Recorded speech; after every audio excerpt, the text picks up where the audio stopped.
Magandang buhay, tara samahan niyo ako dito sa aking munting backyard garden.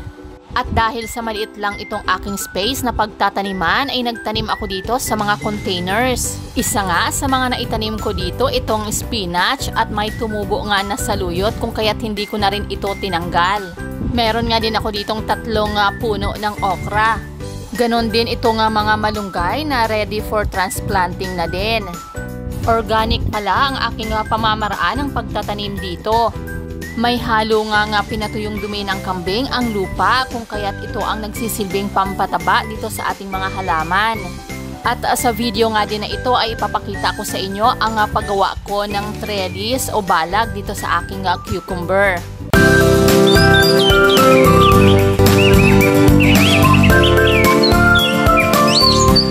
May 14 ko nga pala itinanim itong pipino kung kaya't magwa 1 month na ito. Para nga hindi ito gumapang sa lupa ay gagawan ko na ito ng balag o trellis. Ang gagawin ko palang balag dito ay itong mga wires. Ito pala ay mga wires na ginagamit pang internet. Hindi na nila ito ginagamit kung kaya't naisipan kong i-recycle ito. Ang advantage sa pagkakaroon ng trellis nitong ating mga pipino ay mamumunga ito sa itaas. Mas mapapadali ang ating pagpitas sa mga bunga nito. Bukod pa nga doon ay maiiwasan natin ang pagkabulok ng bunga kapag ito ay nakasayad sa lupa lalong-lalo na ngayong tag-ulan. Karagdagang advantage pa ng pagkakaroon ng trellis ay nakakasave tayo ng space. Ang pipino pala ay nakasalalay ang kanyang masarap na lasa sa pagdidilig natin dito.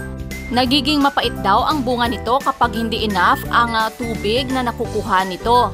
At kung sobra naman ang ating pagdilig ay malalaman natin ito dahil naninilaw ang mga dahon.